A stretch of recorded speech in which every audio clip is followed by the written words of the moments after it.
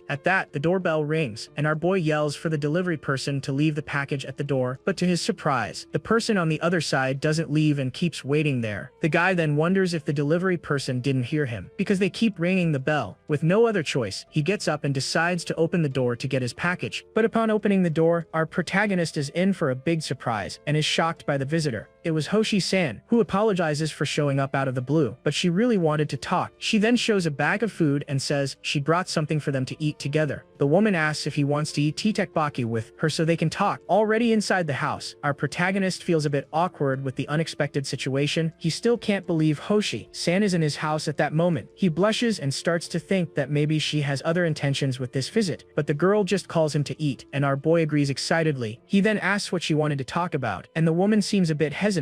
She reveals she only came to share information about the game since he was interested. Our protagonist thinks he can trust her and shares some important information. He believes that good people like her are essential for surviving an apocalypse. After the meal, our hero offers to take out the trash while the girl gets ready to leave. With that, he sets up the computer and decides to use a forum to share tips anonymously. The first thing our boy explains is about the iron death disease that destroys metals. He also warns that moving in large groups of 6 or more people attracts zombies and monsters. The guy then talks about how important cognition is for survival, and she seems to understand. The woman jots down the tips and concludes that cognition is the most important attribute for survival. As he was about to continue, the girl draws his attention to something she saw on the computer screen. Hoshi-san comments that the streamer Norimaki is being heavily flamed, just as the neighbors said. She asks why the streamer doesn't share his tips, and our hero pretends not to know anything. Our protagonist then asks what she thinks, and the girl says she understands the streamer's reason. She says that everyone has their own secrets they can't tell anyone. The woman then reveals that she declined the invitation to join their blonde neighbor's team, and she shows something on her phone, saying she has already met the people from that suspicious group. The recording reveals the neighbors' group planning to force Hoshi-san to join them. Our hero gets furious hearing the audio and calls the guys scumbags with pure rage. He then warns the girl that in a disaster, people show their true nature. With that, our protagonist tells her not to trust anyone, but the woman questions him, ignoring the warning. The girl asks our hero to form a survival group with her. The guy falls silent for a moment because he can't answer that right away. He clenches his fist tightly, thinking about what he should do in this complicated situation. His goal is to reach level 10 before the tutorial to unlock the game's item shop, but the problem is that in the game, the level of the monsters adapts to the strongest player's level. So if she travels with him, the chance of encountering strong monsters and ending up done for is very high. To try and get rid of her, he says he might turn into a zombie, but the woman replies that it's okay. Suddenly, a purple aura surrounds her, and the girl decides to show him her special ability. She then reveals that her special characteristic is teleportation, and she just needs to avoid being bitten. The guy warns her not to show her skill to just anyone, but she says she trusts him completely. She makes a promise and says that if they both survive, they can be together. The woman then smiles and says that if they can't form a group, she hopes they can cooperate with each other. The next day, our hero starts building a fence for his hideout and finds the task quite easy. First, he uses a heavy tool to firmly drive all the metal posts into the forest ground. Next, our protagonist starts unrolling the barbed wire around the posts to create the protection. With everything in place, our boy tightly ties the wire to the post to make the fence very secure. He finishes by installing sensors and is exhausted but satisfied with the excellent work he did. With the mortar dry and the defense ready, the guy says it's now time to bring in his luggage. Inside the cave, he organizes the boxes and celebrates because he has everything he needs to survive. Our hero thinks he just needs to divide the space with panels for the interior to be finally ready, but suddenly, a cold draft of air enters the cave and makes our protagonist sneeze loudly. Shivering from the cold, he complains that the other world is freezing and feels like late November. Our boy thinks he'll end up sleeping there, so he needs to prepare with a heater. The guy also realizes that the cave entrance needs a real door, not a curtain. Our hero jots everything down and thinks the to-do list is just getting longer and longer. So, he goes to a woodworking shop and asks the owner to handle a special project for him. For the next 5 hours, he decides to check the places where he can get important items. While jotting everything down, he suddenly hears a familiar voice calling him and turns to see who it is. The guy then recognizes the man and calls him by his name excitedly. As it's been a while since they've seen each other, this is Taki Kurokawa, a gym owner, divorced, and with a young daughter to raise. His friend asks if something happened, and our hero says yes, but without going into too much detail. The strong man then notices the guy's muscles and says he's been using his body for the renovations. With a serious look, the gym owner asks what the things our boy mentioned are about. Our protagonist is then surprised and asks if his friend has also heard the rumors about the end. The big guy asks if he believes it, and our hero replies that he's on the fence. Taiki then shares that he saw a guy floating in the air, so he's sure the awakened are real. With that, our protagonist laments not having awakened, but his friend says he didn't either. He tells him that the awakened person went to a TV station to try to make money with their powers. Sitting on the stairs, the big guy says the man is going to meet with a television producer. Our hero then says the existence of the awakened will soon be known, but his friend disagrees. The gym owner says he's referring to the shooting incident in Kasumita City. Our protagonist is shocked by the news, and his friend asks if he didn't see the morning paper. The guy says he's been busy, and the gym owner tells him to check the internet forums. On a forum, people are discussing how the news of the shooting just disappeared from all channels. Our boy is shocked by the censorship, and his friend says he almost fainted when he saw the news. With a thoughtful look, the strong man says he also saw the news earlier that day. He mentions that the entire city was sealed off by the self-defense forces after the alleged incident. The gym owner is sure they are hiding something, and our hero suddenly calls out to him. Our protagonist runs off, saying he remembered something, and his friend shouts for him to buy some protein. Back home, he realizes the government already knew about the situation because they deleted the news. With that in mind, our hero opens the folders with the game videos on his computer. He thinks that almost no one should know the exact date of the first warning sign. Besides, he remembers that he buried the red orca's body to have an orderly end. With his hand on his chin, he wonders why a shooting would happen right at that moment. He wonders if someone leaked the information to the government so they could act preemptively. The guy deduces that the informant doesn't have an attack power, which is why they haven't appeared in public public. He doesn't know who it is, but he's sure someone is behind everything that's happened. A mysterious figure in a suit seems to be observing all the events from the shadows. This man appears to be the contact behind the government and is acting very suspiciously, but a sinister hooded figure seems to be the true mastermind behind the events. Our hero then starts thinking and narrows down the possible suspects to a small group. For our protagonist, the only culprits could be the game's creator or the 3 players. After much thought, our boy decides to exclude the creator from his list of suspects. The guy doesn't know how they managed to do it, but the game has become reality. This only increases the chance that they are the real culprits behind all these events. He thinks that, if the creator were with the government, they wouldn't have let him take out the orc. With that in mind, he concludes that his former friends are the most suspicious of all, and of these 3, he believes the kitten player is the prime suspect in the case. If his guess is right, he won't need to share information with the government. But the guy sighs tiredly because, deep down, he has no way of knowing the truth. Our boy knows that the player could be very different in real life than in the game. Anyway, our hero wants to find his old friends and decides to trust them for now. He knows that leaking information won't prevent the disaster, so he decides not to act carelessly. 2 days later, the door to his cave is finally ready, and he prepares to move in. With that, our boy finishes organizing all the food he stockpiled for the apocalypse. He looks at his base and says this is all he can do until the power generator arrives. Next, our protagonist plans to put in a steel tray and drill through the wall with a power drill. But he realizes the hideout space is much smaller than he initially imagined. The guy finishes waterproofing the basement, but can't put anything there until it's completely dry. With that, our hero decides he'll think about it later, because he has other priorities now. He then grabs his drone and virtual reality glasses, because his new mission is about to begin. Our boy flies the drone, and is impressed by the size of the forest, which looks like the Amazon. Even so, he's happy because the drone is the best tool for exploring such a large place.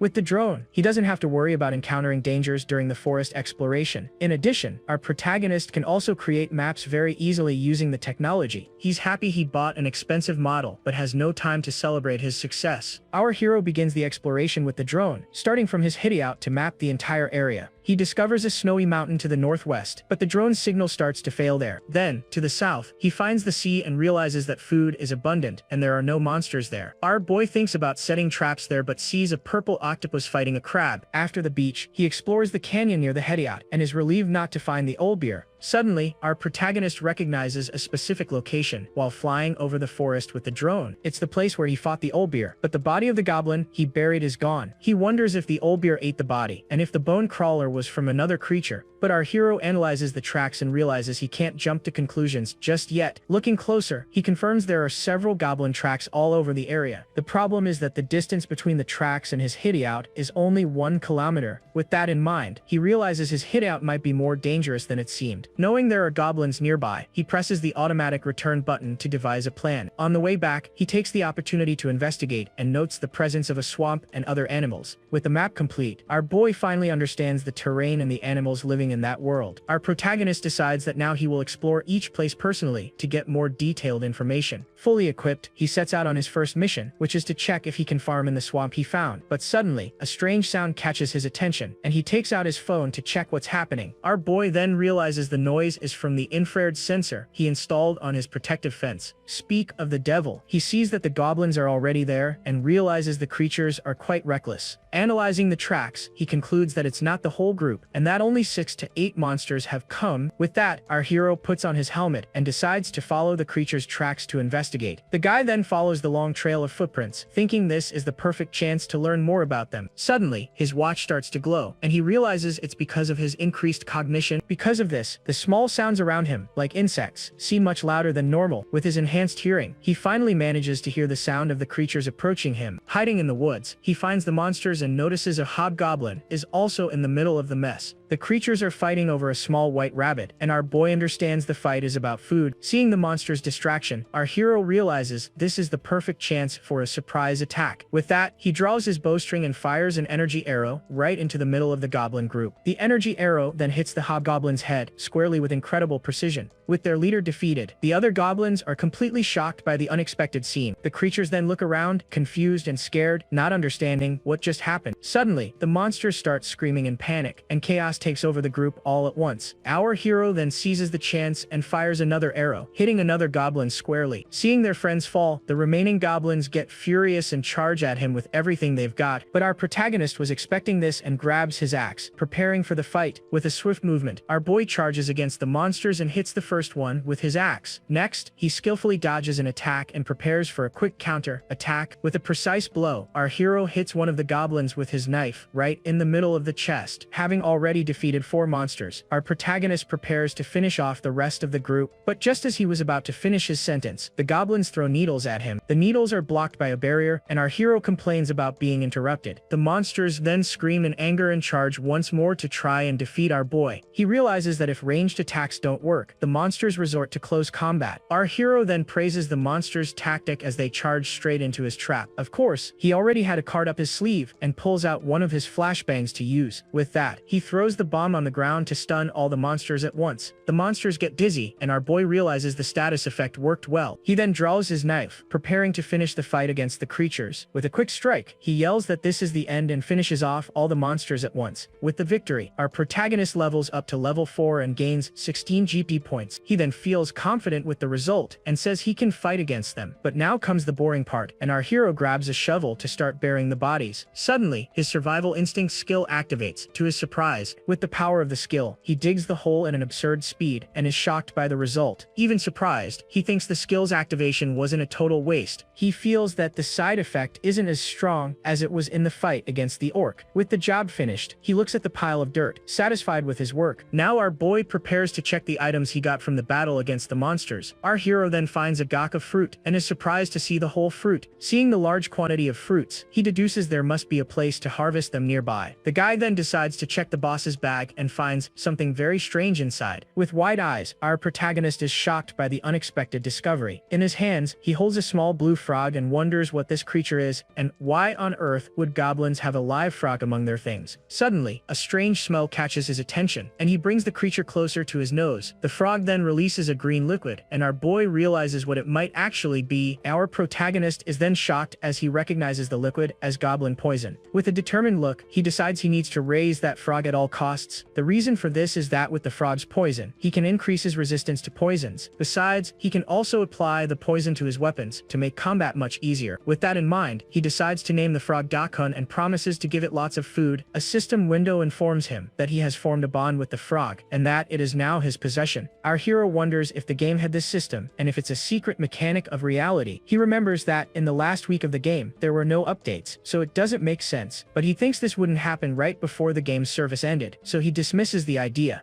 With that, he decides to put this matter aside for now as he needs to focus on exploring the forest. So, our protagonist goes through the dimensional gate to return to the other world and continue his mission. Now prepared for exploration, our hero starts searching the surroundings of his base. In doing so, he finds a small spring that the drone couldn't detect and is quite surprised. The guy then takes some of the water to check and realizes it's just normal, drinkable water. With that, he notes that he no longer needs to go to the swamp since he already has a safe water source. Our boy also finds guaca trees and oil fruit sprouts. Just as he expected to find, he harvests a large quantity of guaca fruits to use in his healing potions. After getting what he needs, he decides to save the oil fruit sprouts for later use. To avoid getting lost, our protagonist leaves marks on the trees along the way to remember the route. With the mission completed, our hero smiles with satisfaction and prepares to finally go home. The next day, in his house, our boy calls for Dakun because it's time for his meal. With tweezers, he offers a grasshopper to the little frog, who seems to be very hungry. The blue creature then waits patiently for its food while our hero prepares. The little frog Dakun then uses its long tongue and devours the grasshopper in the blink of an eye. With that, our protagonist praises his new pet and says he will take care of it on the second floor. He then creates a perfect environment for the frog because the species needs a very warm place. Our boy thinks that if he took it to the hideout, the creature would probably freeze to its end. Besides taking care of the frog, our hero had many other things to do, like extracting the poison. And of all the tasks, the one that took the most time was precisely extracting the creature's poison. The test tubes then glow with the poison he extracted distracted, and our hero continues the work. After a while, he finishes making the ointments and realizes he made an excessive amount. Our protagonist thinks he can't give it to Hashi-san because she would find it all very suspicious. But suddenly, he stops for a moment and has a brilliant idea to solve this problem. Our boy decides he will give the ointments as a gift to his friend Taiki. At his friend's gym, the strong man prepares for another day of intense and heavy training. The friend then drinks the protein shake our hero brought and praises the exceptional taste. Our protagonist apologizes, and Taiki complains that he was left alone with a bandage on his head. His friend didn't expect the gift to be a jar of protein, but accepts the apology. Taiki then picks up the ointment and asks what it is, and our hero says it's for healing wounds. The strong man jokes, asking if it's a pyramid scheme, and our boy quickly denies it. With that, the gym owner thanks him for the information about the game's SURI while browsing his phone, but our protagonist says he's the one who should be grateful because his friend warned him about the shooting. Our hero then asks why the gym is empty, and his friend answers mysteriously. The big guy reveals that everyone is busy with a plan, and our boy asks what that plan is. He then explains that the gym has become a base for the members at the request of the Awakened from TV. Our protagonist asks how many people are in the group, and his friend says about 20. Worried, he warns that groups with more than 5 people are dangerous, but Taiki seems decided. The friend then says he can't abandon them because they are all members of his gym and his responsibility. Our boy asks what he's going to do, and the strong man says he'll think about it a bit more. With that, Taiki starts inviting him to join the group if he doesn't have a place to stay, but suddenly, our hero hears a scream and runs off, leaving his friend behind. Confused, our protagonist then runs to the window to see what was happening outside. He has a look of shock on his face, sweating profusely from what he just saw. Outside, he finds Hoshi-san collapsed on the ground and desperately yells her name. The woman then slowly opens her eyes, and our hero asks if she's awake and okay. She asks why our boy is there, and he says that's his line in this situation. The woman says she doesn't remember well, but someone attacked her, and Taiki tells our hero to take care of her. Our boy tries to stop his friend from going alone, but he says he's just going to take a look around. With his hand on his head, our protagonist is very worried about his friend's reckless attitude. He then asks the woman about the culprit's face, but she doesn't remember anything. The girl explains that suddenly everything went dark, and she can't remember anything else. With a dark look, he wonders if the neighbors' guys have already started to move. With that, he advises the woman to use her teleport ability. If something like this happens again, he then says he will give her self-defense equipment to carry at all times. Our hero thinks that if she's not careful from now on, things will get really ugly. A saying then appears, stating that if 5 people gather, at least one of them is no good. The narration concludes by saying that, unfortunately, there are malicious people everywhere in the world. It explains that in the game SURI, it was even worse because the administration was terrible and did nothing. Because of this, trolls infiltrated groups, pretending to be nice people to deceive other players. They would then lead the group into hordes of monsters so that everyone would be eliminated at once. These guys pretended to be good people and got close to newbies to steal all their items. With a wicked smile, the evil player celebrates, tricking another newbie in the game. In addition, they also created fights between groups so they would fight each other to the end. With an evil laugh, the trolls celebrated as they committed all sorts of wickedness within the game. This caused the already unpopular game to lose almost all its players in just 1 year. The narration reveals that one of the reasons only 4 players remained was because they punished the trolls. Our hero thinks about this because now is the perfect time for trolls to act freely in the real world. Summarizing the information, he realizes that after the shooting, the Awakened community integrated. People not only shared information, but also recruited new companions for their groups. Our boy then notices that someone is trying to sell his old videos to other players. But suddenly, something on the screen catches his attention, and he leans closer to see the post better. The post is from a user named Help Me, and our hero remembers that this guy was a troll in the game. The post says they are videos of him fighting with our hero, but the guy wonders when he ever played with that person. He then realizes the guy is lying to sell the videos and gets really annoyed by the situation. Our boy is impressed and wonders how people can come up with such bad ideas to deal with people like that. He gets up and stretches because he needs to prepare much better. With that in mind, our hero decides he needs to increase his training time to get stronger. In these 13 days, he made time to study survival techniques and how to use weapons in combat, but most of the videos were about strategies to defeat otherworldly monsters like goblins. These tactics ignore the Iron Death disease that would destroy all metal weapons. So, from today on, our protagonist has a new plan in mind to prepare for the end. He needs weapons that will work after the disease and are perfect for combat and against zombies. With that, he decides to choose the weapons he he will use and opens a box with his new equipment. He shows his new weapons like a war club, a slingshot, and a stone axe. Our boy thinks these are the only weapons he can really use to fight at the moment. Of all of them, he picks the slingshot because he believes the weapon is highly useful for him. Our hero then fires, and the stone hits the target with incredible force, full of blue energy. He notices the clay bullets are a bit weak, but in the end, it all comes down to another weapon. With that, he picks up the war club and thinks he doesn't need to worry about the iron disease. The easiest way to defeat zombies is by crushing their skulls to destroy the spores. When the shop opens, he plans to buy bludgeoning weapons, so he needs to increase his proficiency. He starts training with the weapon, but wonders if it will be effective in combat against other players. Honestly, our hero isn't so sure and continues to practice his movements with the weapon. He thinks he can't do anything against mental type awakened, who are much more dangerous. Still, our protagonist can't just stand by and grips his weapon tighter. He remembers that in the game, defeating a player gave 50 GP points and takes a deep breath. We see an illustration of what combat against other players would be like in the world of Suara. In the game, if you were registered as a PK player killer, you had to fight to the end with other users. This PK system kept player versus player combat in check but had a flaw. To gain GP, many people didn't care about the risk and attacked others without thinking. With a glint in his eye, our boy seems to understand the gravity of the upcoming situation. Because of this, he is sure that many players will end up hunting others to get stronger. After the training, our hero takes a deep breath and seems very tired from all the effort. With that, he wipes the sweat from his face and decides it's better to avoid fighting until he has items and skills. He also takes the opportunity to close the shop for good and install sensors on the second floor of his house. Suddenly, a wolf's howl echoes through the forest, and our boy is surprised by the noise. The guy grabs his phone and gets worried because the howl came from near his headset. Already equipped with his helmet, our protagonist goes to investigate what's happening outside. There, he finds a giant gray wolf lying down and thinks he could easily ride it. Our hero carefully approaches the creature and wonders if the animal is really gone. He thinks the wolf must have been separated from its pack or was attacked to end up there. To find out the truth, our boy decides he needs to check the animal's wounds. With that, he crouches down and starts looking for any injuries on the creature's body. But suddenly, something jumps at him very quickly and completely unexpectedly. To his surprise, a small white wolf pup attacks his arm with full force, catching him off guard. Our protagonist then looks at the creature and realizes the connection between the two wolves. The pup barks to protect the she-wolf, and our hero asks if that's his mother. Our hero then becomes hesitant and wonders what he should do with the little pup. Seeing the little wolf lick its mother, he decides he can't just take the pup by force. With that in mind, our boy grabs a shovel because he needs to bury the she-wolf's body quickly. He starts digging and explains that if the wolf is a monster, it will turn into a bone crawler. After finishing the hole, the guy takes a deep breath and seems very tired from all the work. Our protagonist looks at the pup and feels sorry for it because the scene reminds him of his childhood. He remembers a little dog named Chibi that he had when he was much younger. With nothing else to do, our hero approaches and picks up the small white wolf pup in his arms. 89-7 with the little animal in his lap. Our boy tells it to listen because he has something important to say. Our protagonist informs him that the pup's mother will rest in peace in that place from now on. He promises to make a hole in the cave door so he can visit his mother whenever he wants. In addition, our hero takes something out of his pocket to offer the little wolf pup. He assures him that he won't let the little guy go hungry until he's older. In return, our protagonist asks the pup to help him with its super sensitive sense of smell. He then asks what the little wolf thinks of the proposal. While the pup drools over the meat, our hero asks if the pup wants to go with him while offering a piece of meat. The little wolf then barks super excitedly, accepting the proposal, and our boy celebrates the answer. He then names the pup Dingo, and the system informs him that he has formed a bond with the wolf. In short, Dingo was a genius, and our boy calls him to start training on the roof. With a smile, he encourages his new partner and asks him to try again as they practiced. The little wolf then obeys the commands to shake and roll over, showing that he learns very quickly. Next, our protagonist tells Dingo to sit, and the pup obeys instantly. Soon after, he asks the little wolf to lie down, and the pup obeys its new owner's command. Our hero then makes a shush sign, and Dingo stops barking immediately. For the next test, he tells the pup to stay and walks away to see if the pup will obey. Now ready for the final test, our boy takes a toy from his bag to use. With that, he throws the toy into the air and yells for Dingo to jump and catch the object. The little wolf then jumps from the boxes and catches the toy in mid-air with impressive agility. Our protagonist is shocked and says the animals from the other world are really different. He praises Dingo because even though he's small, the pup can already use his sense of smell to track. Our protagonist then hugs the pup affectionately and calls him a cute little thing, blushing. But at this rate, things will soon start to happen, and his phone vibrates in his pocket. He then takes out out the device and finds it strange, because Takei rarely contacts him. On the screen, a message from his friend tells him to search for levitation power on the internet. With that, he sees the news of a psychic who predicted the apocalypse and demonstrated levitation on TV. The news was the most read of the day, and in the comments, people doubted the truth of it all. Our boy then notices that many comments are from people who don't know the game's URA. In addition, some awakened complain that levitation would be useless against a horde of zombies. Our hero finds the situation funny and closes his tablet with an ironic smile. He thinks that people criticize him for not leaking information, but also don't like it when it is leaked. With his hand on his face, our protagonist wonders how the government will act from now on. He imagines that with the shooting and the psychic, there could be major demonstrations in the streets, but our boy decides that the best thing to do is to simply stay out of all this mess. He doesn't know when it will happen, but he is prepared for whatever comes in the future. If the Hobgoblin event, the second warning sign, occurs, the government's plans will become clear. Therefore, he needs to use his time more effectively and turns with a determined look, telling Dingo that from today they are going exploring, and the pup barks.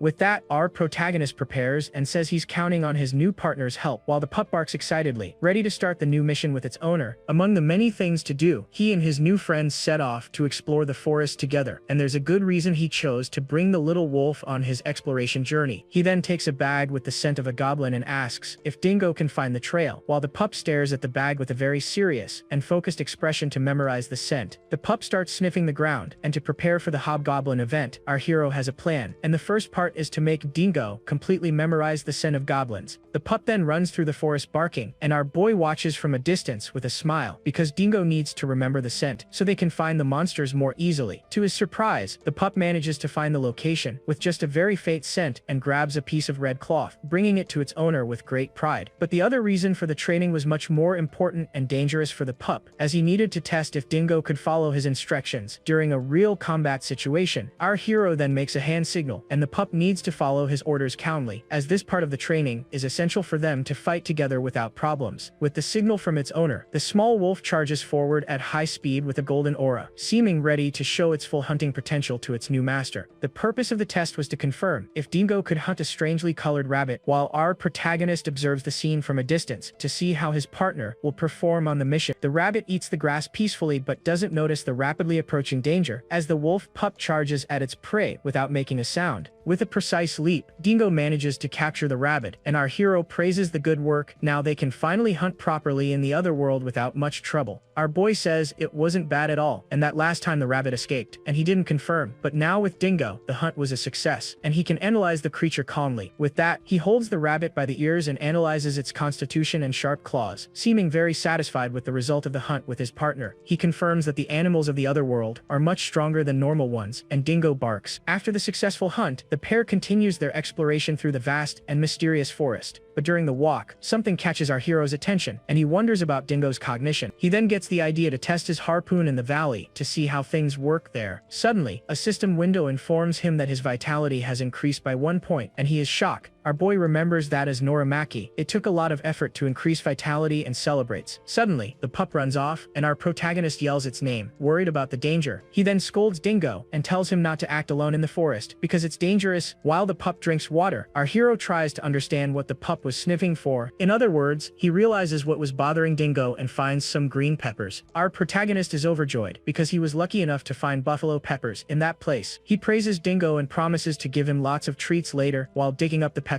With an unexpected harvest, they set off for the last hunt, and our boy asks about smells. He knows that red trout are not monsters, so he won't get GP or items from them. A fish then jumps out of the water, and for Dingo, who is growing, this is a great experience. The narration explains that giving the pup various experiences is very important for its growth. With that, our hero hits the fish with his harpoon, and this experience has great meaning for Dingo. Our protagonist says the preparations are over and calls Dingo to go home. The next day, we see the sign of our boy's shop, which is now being permanently closed. Two men are removing the restaurant sign to take it away in a truck. The employee then says that if there are any problems, they should be contacted within 3 days. Looking at the empty shop, our hero feels a bit lonely with the sudden change. Despite the sadness, he knows that deep down, he had no other choice but but to close. He thinks that for people who avoided becoming zombies, the situation will become very complicated. Our protagonist imagines that looting stores will become a natural thing for survivors. With a smile, he admits that if he survived, he would probably do the same, so he can't complain. Back at the shop, he thinks that at least he will clean everything up in the end, but he realizes he is not alone. It was Tiki, and our hero asks what he's doing there, and his friend says he put away the training equipment. The friend slaps him on the back and says that since he ignored his message, he came to see if he was alive. Taiki then notices Dingo and asks if he had a dog, and our boy explains that he adopted him. The strong man then crouches down and compliments Dingo, saying the pup is very handsome and charming. Our protagonist asks the reason for his visit, and his friend repeats that he just came to see if he was alive. The guy doubts that's the only reason, but the gym owner admits it wasn't just for that. With a serious look, he confesses that the truth is he came because he was very worried about everything. The friend then reveals that he found out who was responsible for attacking Hoshi-san the night before. In other words, he discovered the culprit's identity and shows a suspicious item on the table. Taiki says that Toro Itota's group attacked the woman and that the tow truck guy is also involved. He then points to a mountain and says their hideout is in an abandoned area. Our hero asks how he knows all this, and his friend replies that the pieces just fit together. The guy doesn't understand the reference, and his friend talks about the guy who levitated on television. He says he had a hunch and asked the psychic, who confirmed he had met Itota's group, but the guy refused the invitation because he realized the group was only interested in women. Angrily, he slams the table and says that after the incident, some women wanted to leave his group. When he asked why, they said they were invited to a group of awakened people. Our boy then concludes that unlike Hoshi-san, the other woman fell for the bait. The friend then shows his phone, and the group went from 20 to just 4 people in a few days. Taiki says he understands the reason because in their group, there are only 2 awakened people. With his arms crossed, our hero finds it ironic how they repay kindness like that, but he can't do anything. He then worries about his daughter and thinks that Taiki's situation is very different from his. That's why our boy needs to confirm one thing and asks his friend something important. Our protagonist then asks what he would do if zombies appeared and threatened them. The friend replies that not hurting others is his policy, but absolute evil cannot be allowed to live. The gym owner finds the question strange and says it's not like him to talk about such things. Our hero replies that it was just a silly curiosity on his part. Suddenly, his phone beeps and Dingo barks, leaving his friend very confused by the situation. The guy then recognizes the sound of the lost pet prevention app and calls his friend. With a serious expression, he asks Taiki to take care of Dingo for a while, and his friend agrees. Elsewhere, Hoshi-san presses a panic button to call for help from her friends. Just then, Takuya Namura, the tow truck neighbor, appears with his group and tells her to get down from there. The woman then shouts that she has already refused the proposal and asks why they keep insisting. The blonde neighbor tells the woman to reconsider, but the group leader says that's enough. This is Toru Itota, and he warns that this place is a development area, and no one comes here. With a baseball bat in hand, he warns them not to underestimate them, because they have also awakened. With that, the man starts a countdown, and our hero hides with a slingshot, wearing a helmet so as not to be recognized. Our boy waits for the right moment to act. He then pulls the elastic of his weapon and prepares as the villain counts to 2. At the last second, our protagonist fires an energy sphere with all his might. The energy sphere then hits the leader's arm squarely. Right at the moment of the countdown, the guy falls to the ground in pain, and his partners wonder who made that surprise attack.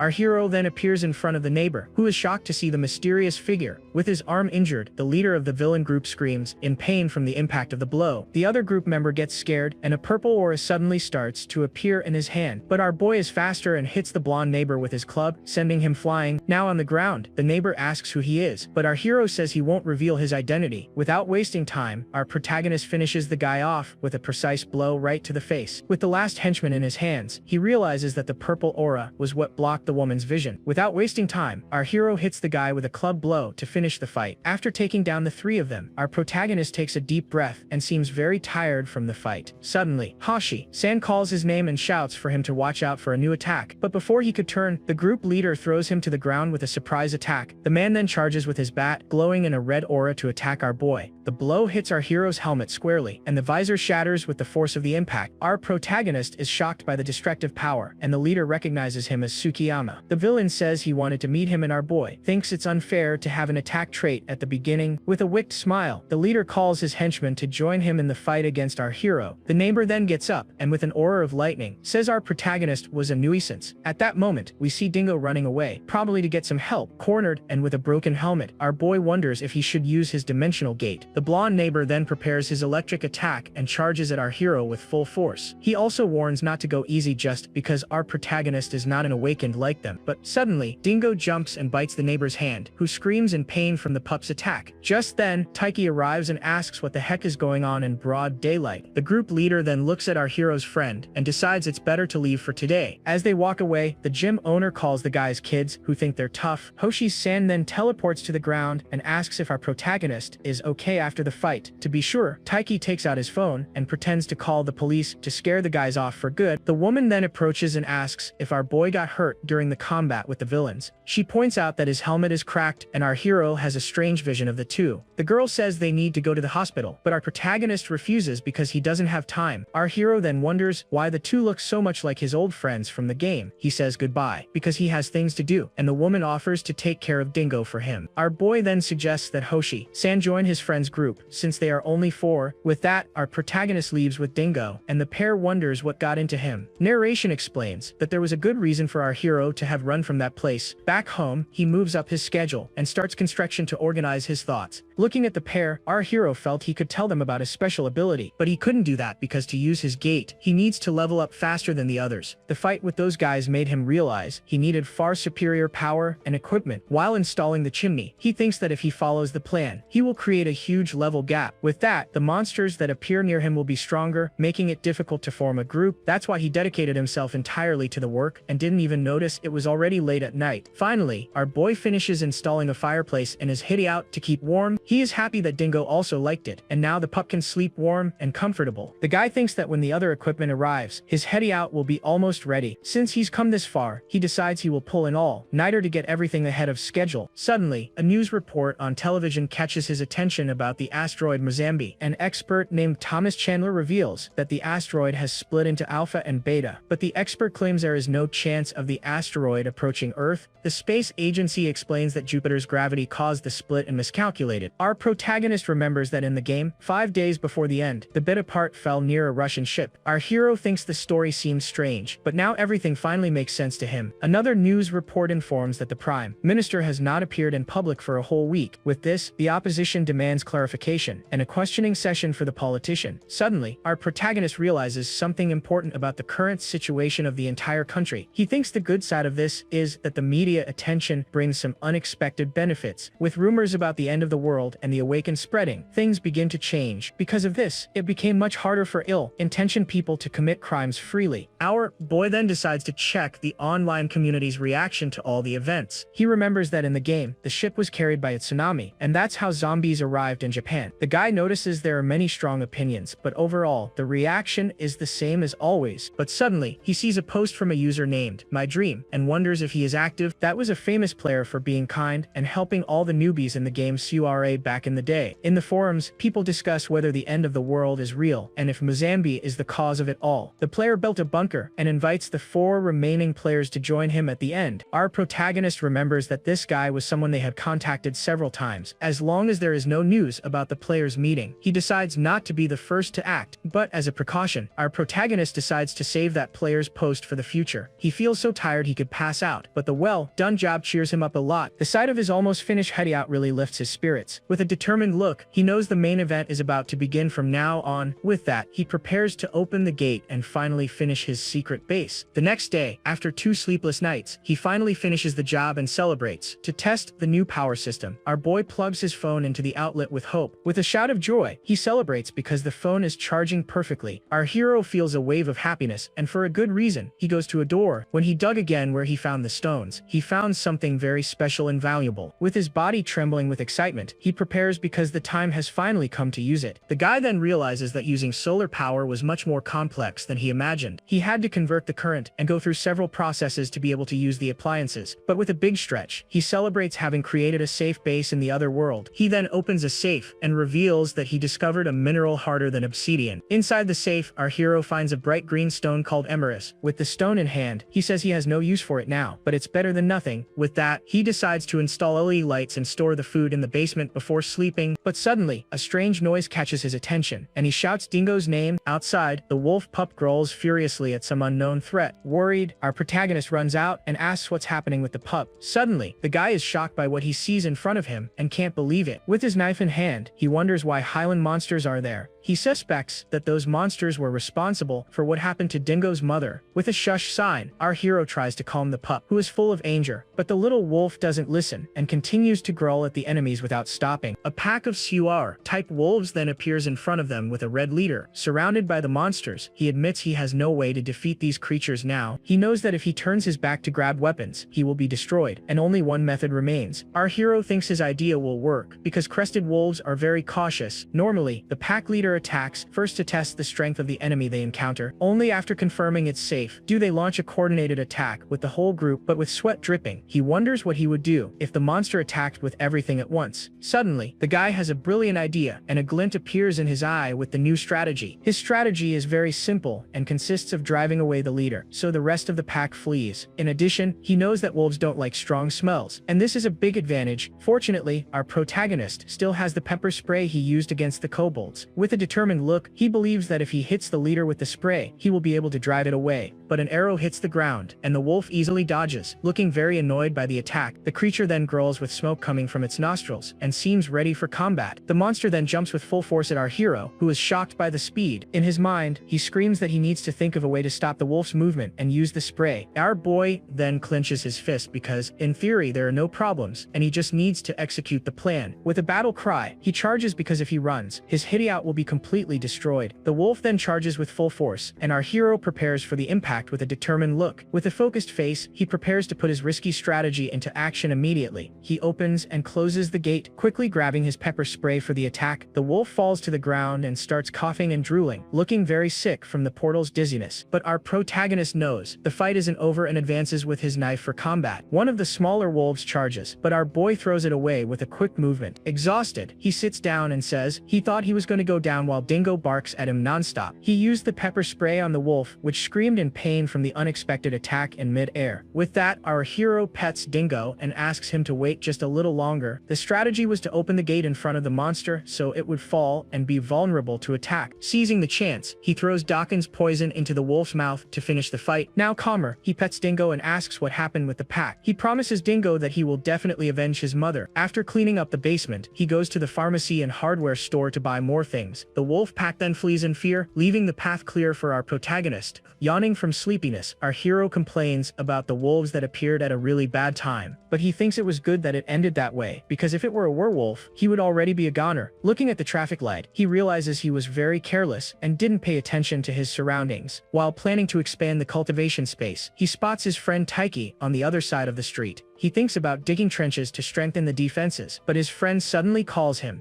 Our boy then understands that he was too focused on the monsters and forgot about other threats. That's why he decides he will use the drone to do more research and expand his territory. He also plans to add communication devices, but his friend calls him again. The friend asks what he's doing there, and our hero says he was doing some routine shopping. Our protagonist then realizes his friend is not alone and asks what he's doing there. The friend says it wasn't him who went to buy weapons, and remembers the Iron Death disease. With that, he introduces the woman and explains that she is a member of his gym. Our hero then deduces that his friend met the woman at the hardware store by chance. He asks if his friend was trying to stop them from buying weapons, and Taiki confirms. Our boy then asks if she saw the guide, but the woman says she doesn't believe in the disease. Suddenly, the woman asks why he is staring at her like that all the time. Our hero then remembers her and points at the woman with a smile on his face. The woman recognizes him as the owner of the Korean food restaurant and asks what happened. She apologizes for taking so long to greet him and takes out her business card to introduce herself. With that, she introduces herself as Shizuku Shiomi, and our hero also reveals his name to her. Our protagonist is then shocked because he didn't expect to meet a doctor there suddenly. After the introductions, our hero explains the basics of the game as he did with his friends, but the woman still seems not to believe it and says the whole story doesn't make much sense. She asks if there's no sense in a scientific approach, and our hero agrees with her. With that, the woman says she has one more question, and our protagonist tells her to ask. desk. The doctor then asks if he isn't awakened, and our hero is shocked and speechless. Shocked, he looks at the card and confirms that the woman is indeed a doctor from a hospital. She explains that she felt it because he explained everything with great conviction, and our hero denies it. The woman then asks if he really thinks so and says their conversation was much deeper. With a smile, she thanks him for the explanation, and our hero thinks he gave the same explanation to everyone. The doctor then calls our protagonist by his name and bows slightly as a sign of respect. She asks him to continue helping them with his valuable information. The next day, in his hideout, our hero admires his new spear with a smile. With the emer's tip, the weapon looks very legit, and he says his preparation is complete. He then calls Dingo, and the pup barks excitedly at his owner from across the room. With the pup in his arms, our protagonist says that today they will avenge his mother. He also warns that if anyone finds the hideout, they will have to deal with them. Fully equipped, he asks if Dingo understood and says he is counting on him for the mission. Hiding, he observes the wolves and realizes the pack leader is not there with the others. With his flashlight, he looks for clues and wonders if the monster ran away in fear. He knows that defeating a pack without a leader is much easier than with one. But as he gets closer, he sees only 4 wolves and wonders where the rest of the pack is. Without a leader, the monsters lose all coordination and act as if they have no brains. Suddenly, he sees an old bear eating the body of the wolf leader and understands everything. With this, he can lure the wolves one by one to defeat them more easily. With his trap, he manages to catch the first wolf in a net to facilitate the combat. Our boy then approaches and tells the creature not to be afraid because it won't suffer. With his new spear, he finishes the monster and gains 3 GP points for the easy victory. Seeing their friend fall, the other 3 wolves growl furiously and prepare attack with everything they've got. Unfazed, our protagonist advances with his spear to face the rest of the pack. The creatures then run towards him in a coordinated and furious attack. One of the wolves jumps from a rock for an aerial attack, trying to catch him by surprise. But our hero was expecting this and uses his pepper spray to blind the monster in mid-air. The spray ends up hitting the other wolves, who also get stunned by the unexpected attack. With the monsters blinded, our boy prepares to finish the fight once and for all. With a quick thrust of his spear, he hits the first wolf, which screams in pain from the impact. But one of the wolves recovers and lunges to bite our hero with its sharp fangs. Suddenly, Dingo appears and bites the larger wolf to help his owner in the difficult battle. With Dingo's help, he finishes the last wolf and gains another 3 GP points for the victory. With a dark look, he understands that the only way to deal with them is with full force. With the victory, he levels up to level 5 and gains more GP, but wonders about the additional effects. His ability now makes the gate invisible and allows him to see and hear through the portal. Our boy then tests the new function and opens the dimensional gate with a voice command. Seeing the result, he gets super excited and shouts that this is simply amazing. The portal is now invisible to other people, which is a great strategic advantage. He then confirms that he can see his own house through the portal and is amazed. Our hero understands the importance of leveling up and decides not to miss the next signs. But before that, he knows he has many other important things to do first. With that, he thinks he won't mistake his portal for a dungeon anymore and is very relieved. The guy reflects that if the skill evolved at level 5, it could improve even more in the future. After that, he confirms that there are no more dangerous monsters near his secret base. 2 days pass, and our boy uses this time to advance several of his plans. The first thing he does is use his drone to better investigate the forest of the other world.